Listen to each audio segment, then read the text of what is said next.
मैं ज़हीर फारूकी चेयरमैन पुरकाजी बोल रहा हूं। मैं अपने समाज के जिम्मेदार लोगों का, युवाओं का ध्यान इस तरफ दिलाना चाहता हूं कि समाज के अंदर एक ऐसी बुराई घर लेती जा रही है जिसका हम लोगों को समय रहते जिसमें सुधार करना है, जिसे समाज में से बुराई को पूरी तरह से निकालना है। होता क्या है कि माँ बाप अपने 5-5, 6-6 बच्चों को पाल लेते हैं, मेहनत मजदूरी करते हैं, खुद भूखे रहते हैं, बच्चों को खिलाते हैं, सारी सारी रात बच्चा रोता है, बीमार रहता है, उन्हें उनकी कदर करते हैं, उन्हें रात को उनकी केयर करते हैं और बच्चों को पाल पोस के बड़ा कर देते हैं। फिर हम लोग क्या करते हैं कि जब हम बड़े हो गए, अब हमारा नंबर आया अपनी माँ बाप की खिदमत करने का, तो हम लोग अपना आप को बहुत बड़ा समझने लगते हैं और माँ बाप को बेकार की चीज और वेस्टेज की तरह समझने लगते हैं। कुछ लोग शादी के बाद बिगड़ने शुरू हो जाएं, कुछ लोग शादी से पहले ही माँ बाप की इज्जत नहीं करते, बिगड़ जाते हैं। मुझे बड़ा अफसोस होता है जब मेरी माँ समान औरतों का मेरे पे फोन आता है और वो कहती है कि भाई हमारी पेंशन बनवा दो। मैं उन्हें व्यक्तिगत रूप से जानता हूँ और फिर मैं उनसे कहता हूँ कि पेंशन तो जिनके बालिग बच्चे होंगे, बालिग लड़के हैं, उनकी पेंशन नहीं बन सकती। वो कहती हैं कि भाई बच्चे तो कई कई हैं हमारे, लेकिन भाई कोई हमारा ध्यान नहीं रखता, हमें तो कोई न खाने को दे रहा और भाई हमें बहुत तकलीफ है, रोना शुरू कर देते हैं। तो बहुत अफसोस होता है कि जो समाज में जो लोग हमसे जुड़े हुए भी हैं, जो जिम्मेदार हैं, जिन्हें हम जिम्मेदार मान के चल रहे, उनके अच्छे अच्छे काम कारोबार हैं और काम कारोबार ना भी हो, जब भी माँ बाप के दुखी रहने का क्या मतलब बैठता है। दोस्तों, मैंने बुजुर्गों से सुना है कि माँ बाप को प्यार की नजर से देखना भी एक इबादत है और बदनसीब है वो इंसान जिसके माँ बाप उसे देख के अपनी आवाज को कम कर लेते हो। हमें तो माँ बाप पे किसी भी तरह की उफ तक नहीं करनी, वो चाहे कुछ भी कह दे, हमें कुछ भी कर दे, हमें उफ तक नहीं करनी। हमेशा कंधे झुका के उनके सामने बात करनी है, आजिजी के साथ, प्यार के साथ। होता क्या है, हम अपने आप को इतना बड़ा समझने लगे कि माँ बाप के पास 2 घड़ी बैठते हुए भी हमें ऐसा लगता है कि हमारा टाइम खराब हो रहा। अरे जिस माँ बाप ने पाल पोस के आज हमें इतना बड़ा कर दिया हो, जिन्होंने हमें चलना सिखाया, खाना सिखाया, पीना सिखाया, दुनियादारी जिन्होंने हमें सिखाई, आज हमारे लिए वो वैल्यू नहीं रखते। बड़े अफसोस की बात है। हमें अपने माँ बाप की इज्जत करनी है और मैं अपने सभी मिलने जुलने वालों से, जितने भी लोग मेरे वोटर हैं, सपोर्टर हैं, मुझसे प्यार करते हैं, और मैं अपने पूरे पुरकाजी, खासतौर से पुरकाजी की जनता से और सभी सामाजिक लोगों से, समाज में रहने वाले सभी सभ्य लोगों से अपील करता हूं कि सब लोग इस बात पे ध्यान दें, अपने घर के आसपास जहां कहीं भी ये सामाजिक बुराई हो, इसमें आप लोग बैठ के उन्हें समझाएं। मैं भी अपने सभी समर्थकों को कहता हूं, भाई अपने माँ बाप को खुश रखें। मेरे पास किसी की भी माँ का, किसी की भी वालिदैन का फोन नहीं आना चाहिए कि भाई हम परेशान हैं।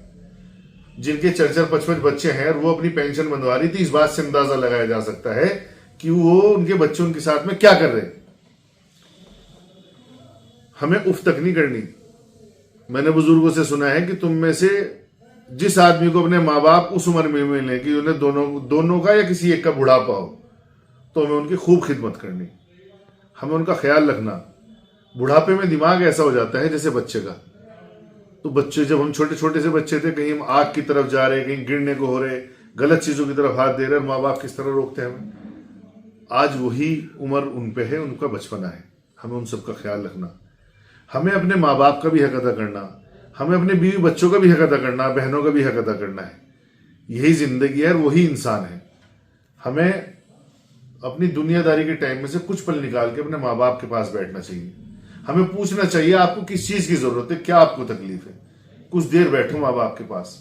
और ये जो घरों में हम जाते हैं, सामान लिया, कुछ मिठाई लिए, कुछ लिया, छुपा के ले जा रहे हैं माँ बाप से, बिल्कुल घाटे में है वो इंसान जो अपने माँ बाप से छुपा छुपा के ले जा रहे, अपने बच्चों को खिला रहे।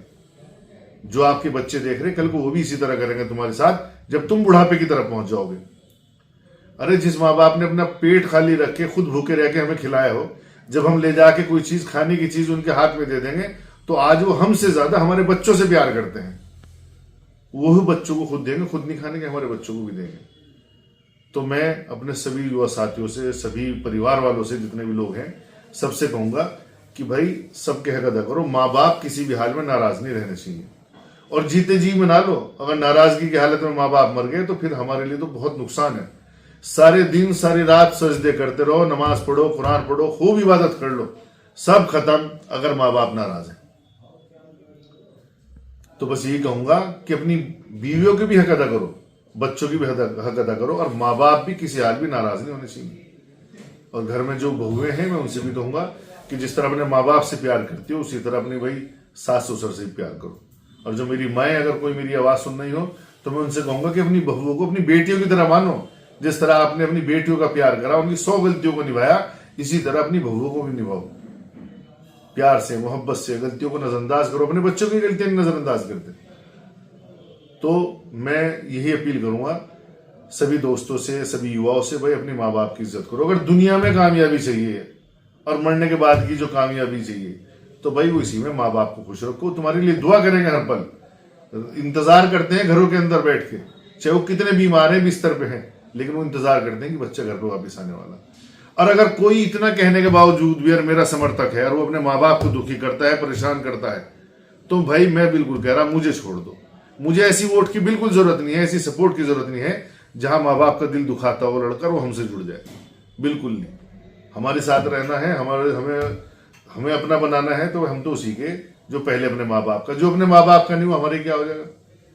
तो बस आज बड़े अफसोस के साथ कह रहा हूं, जब पता लगता है समाज के अंदर ऐसा है तो बड़ा अफसोस होता है। सभी लोगों से, सभी दोस्तों से, सभी सामाजिक लोगों से अपील करूंगा इस बुराई पे ध्यान दें और अपने माँ बाप की इज्जत करें, सम्मान करें, उन्हें वक्त दें, उनकी हर जरूरत का ख्याल रखें। जय हिंद, जय भारत।